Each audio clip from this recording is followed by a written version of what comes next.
morning and welcome to our Sunday morning virtual service. My name is Reverend James Parker, and it's just such a pleasure and an honor to be with you this morning. I want to talk to you about some very important things today. We're going to get into some very deep stuff. But before we do that, let us take a moment to go into prayer and meditation to find our center, our grounding, and to allow ourselves to become empowered in this moment. So I'll just ask you now to go within. I invite you to go deep within, turning now away from the outer eye to the inner eye, removing yourself from any outside conditions, turning away from the past, turning away from thoughts of the future, slowly flowing into this now moment. Now take a deep breath with me, and let us switch on the light of spirit within.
Heavenly Mother, Father, everything God, thank you for coming forth in our lives today.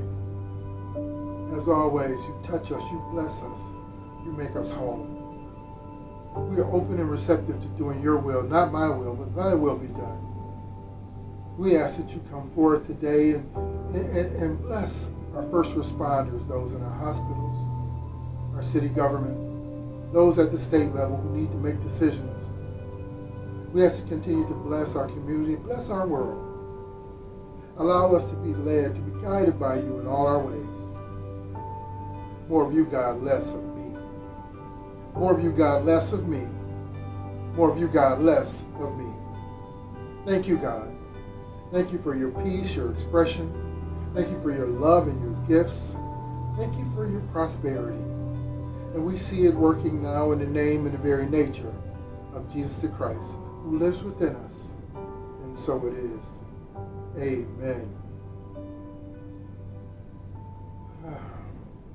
So I want to thank you again for coming forth in this service, for being a part of our weekly task of being fed, of being open to the gifts of God, to allowing the Spirit to work in our lives. This is a very important time for us. It's a time where we practice our spirituality, where we build our strength, where we build our spiritual muscle, and we allow God to use us. We make ourselves available for the perfect expression of God. Then we reap the benefits of love, prosperity, perfect health, friendships, and growth. So today I want to talk to you about something very special. We've been in this series of the game of life and how to play it. We're at our second week now, and I'm just really enjoying reading the book and going through some very important facts and understandings. It just has so many different turns and nuances that support our lives and support our spiritual pursuits, our time on the path. You know, last week we learned that life is a game. It is a game that cannot be successfully played without knowledge and use of the spiritual laws and the fundamentals of truth. The first of the fundamentals or spiritual laws that we covered were the law of giving and receiving.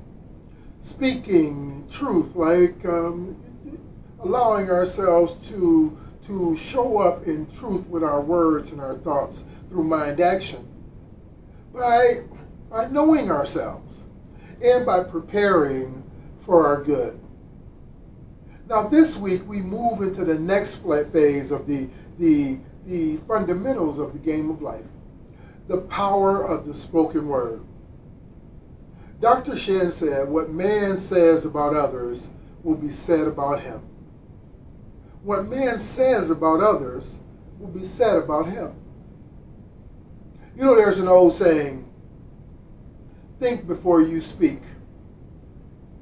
It implies that if we speak before we think about what we're going to say, then we don't take the time to consider the words that we'll use, the meaning of the words to others, the effect those words will have on our lives, or how others will feel about what we're saying. Words truly are magic. Remember the old stage magician's reveal? The word we all associate with magic? It's abracadabra.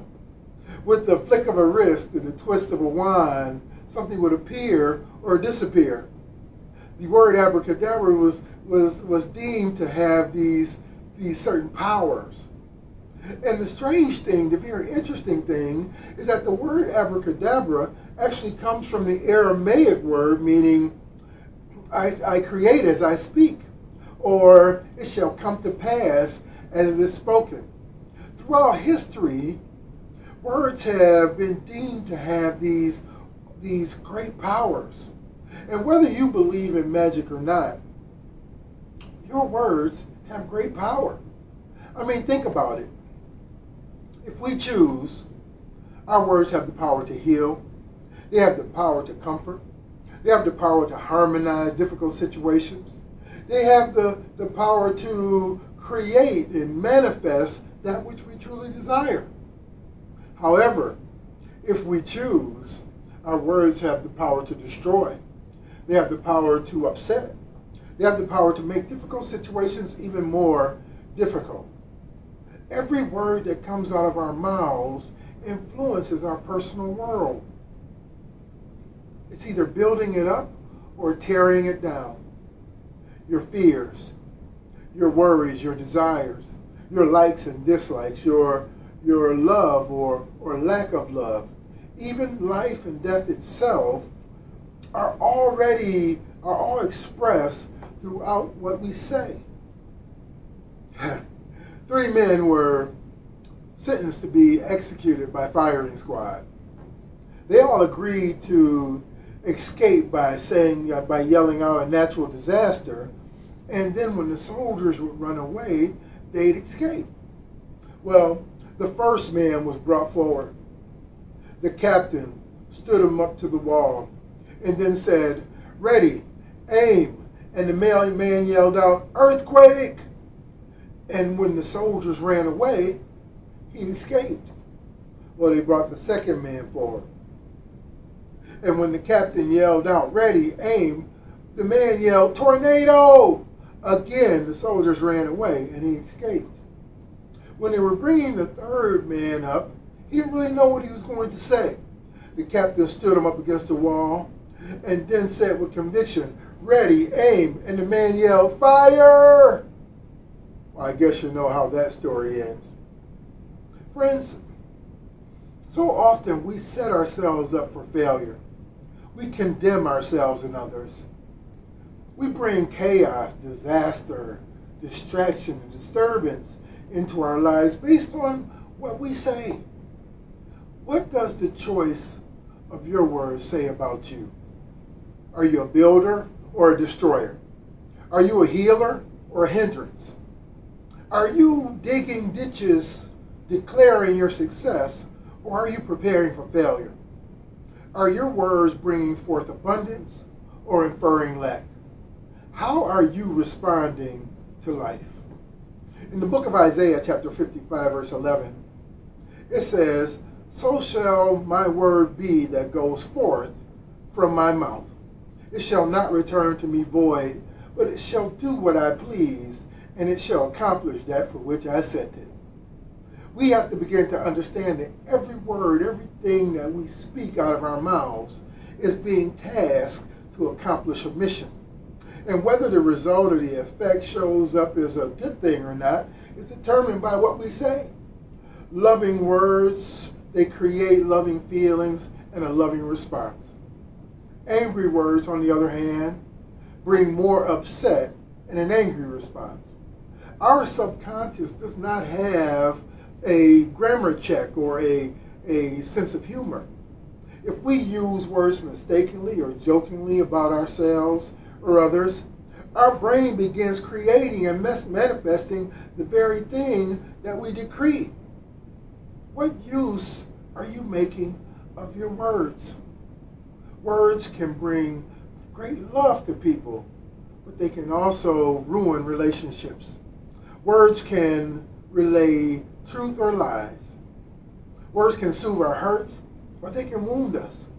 Words can praise some, and they can slander others. Words have great power. Let's take a moment and watch the video together. I don't know anyone who understands the power of words more than Maya Angelou. I've been in her home at a party, and someone telling a homophobic joke or making fun of someone in a derogatory way, and watched her invite them to leave or stop them in mid-sentence and say, "Not in my house, you won't."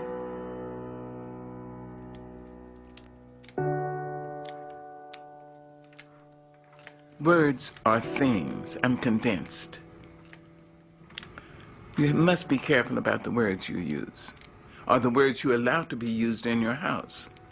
In the Old Testament, we are told in Genesis that in the beginning was the Word, and the Word was God, and the Word was with God. That's in Genesis. Words are things. You must be careful. Careful about calling people out of their names, using racial pejoratives and sexual pejoratives and all that ignorance. Don't do that. Someday we'll be able to measure the power of words. I think they are things. I think they get on the walls. They get in your wallpaper. They get in your rugs, in your upholstery, in your clothes, and finally into you. Friends, your words are alive. They are things. In the book of Job, chapter 22, it says, "You shall also decree a thing, and it will be established for you, and light will shine on your ways."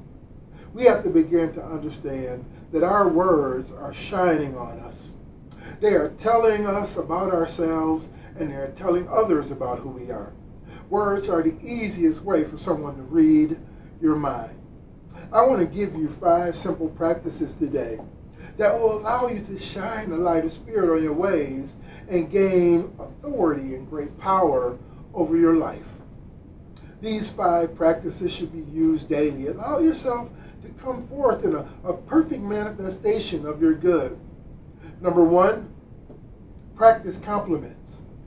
A true compliment given freely is a gift. It says to the receiver that you see and appreciate them for who they are, and it comes without strings attached. Begin today giving out as many compliments as you can. Remember, whatever you give, so shall you receive. And then, number 2, is practice responding rather than reacting. You know, to react is to speak without thought. To respond implies conscious thought. In responding, we make a choice to think before we open our mouths. Horace said, once a word has been allowed to escape, it cannot be recalled. Number three, learn to say I apologize. You know, the quicker we own our mistakes and acknowledge the effect they've had on others, the less likely they are to turn into raging monsters with a life of their own. This is one of the most important tips of the practice of the power of the spoken word. Allow yourself to say, I apologize, to take control of the situation. Number 4, learn to say and receive, I forgive you. You know, sometimes we carry blame and guilt and anxiety around for years because we assume that the hurt we caused to someone lives on. And then on the other hand, we carry blame and guilt and anxiety, assuming the hurt that someone else may have given us. But the responsibility of releasing negativity from your life, releasing yourself from the chains of unforgiveness, is to let go. Allow yourself to begin to see that if you release yourself through forgiveness, you are breaking the bond of steel, the bond that links us to emotionally to a situation like steel. Say to yourself, I forgive everyone, everything, and myself, and everyone and everything forgives me. That way you open yourself to the gates of heaven. And then number 5, practice expressing genuine gratitude for all the good in your life. Thank you is such a simple thing to say, and it has so much power. I want you to think about it this way. If you want love and prosperity and abundance in your life, begin speaking words of love, prosperity, and abundance. Give thanks for all the love, abundance, and prosperity and abundance in your life. That way your gifts will grow and expand and you will be blessed. So that's it. Use these 5 special tools each day. Practice compliments. Practice responding rather than reacting. Learn to say I apologize. Learn to say and receive I forgive you. And then practice expressing genuine gratitude for all the good in your life. Friends, lift up your thoughts to speak the truth to yourself and others, to speak love to yourself and others. Make your actions match the words spoken from your heart. If you do this, I promise you, you will behold authority, power, favor, wisdom, perfect love, and health. And then you will manifest the richness of your prosperity, of your gifts. I see this working for you because I know that as we speak together, as we come into connection with who we are, as we link ourselves through our words and our thoughts, we grow, we prosper, we expand, and we become a gift. Friends, are you willing to do this with me today? Well, thank you, and God bless you.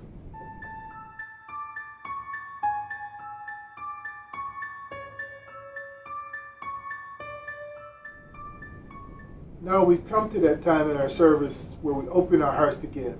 And I want to invite you to give from your heart, to send forth your substance, knowing that it is going to express. It is going to go out into the world, it's going to express, and then it's going to return to you 10 times, 20 times, 100 times. Now there are 3 ways that you can give. First, you can give by pressing the donate button on our website. Or then you can text us your gift at 773-492-8772. And you can always mail us a check to 2650 West Montrose, Suite 110, Chicago, Illinois, 60618. Now let us take a moment and embrace this time and go within and say our offertory blessing together. Divine love, richly flowing through me, blesses and multiplies all that I am, all that I have, all that I give, and all that I receive. I am grateful for the blessings of this day. I am grateful for the blessings on the way. And so it is. Friends, if you prayed that prayer with us, you are moving substance. You are sowing so that you may reap. You are bringing forth the benefits of your goodness. Keep allowing your prosperity to flow. Keep allowing your substance to circulate. You will see wonder happening in your life. Now, let us take a moment to pray together. Heavenly Father God, thank you for this opportunity that we've come together so that we may share, so that we may give. Now we open the way, asking that you bless the giver. Bless them for the gift, and you take that gift now and use it to make our community, our church, our world a better place. God, and then return that gift to them. 10 times, 20 times, 100 times. Fill their very pockets with cash. Fill their bank accounts. Remove any debt or burden or distractions in their lives. Allow prosperity to reign upon them so that they may come forth in greater healing, greater relationships and friendships where they can prosper in the perfect way. Open the way now, God, for we see these gifts pressed down, shaken together, running over, moving and doing your perfect work. More of you, God, less of me. And so it is. Amen. Well, friends, it has been a wonderful time being with you. I'd like to invite you to continue to share these services with your friends and family. Allow yourself to come forth, being able to feed the masses. Feed the masses the spirit that is with you. Send out love into the world. Allow your gift to always shine. And now let us take a moment to say our prayer for protection together. The light of God surrounds us. The love of God enfolds us. The power of God protects us. The presence of God watches over us. Wherever we are, God is, and all is well. Well, Unity, thank you so much for coming forward. Thank you for sharing with us. I'd like you to come back next week. We'll have part 3 out of this 6 series of the Game of Life. It is going to continue to ramp up. It's going to continue to be great. And allow yourself to enfold into it, and you will be much better. Until then, stay safe, stay warm. I love you. See you soon.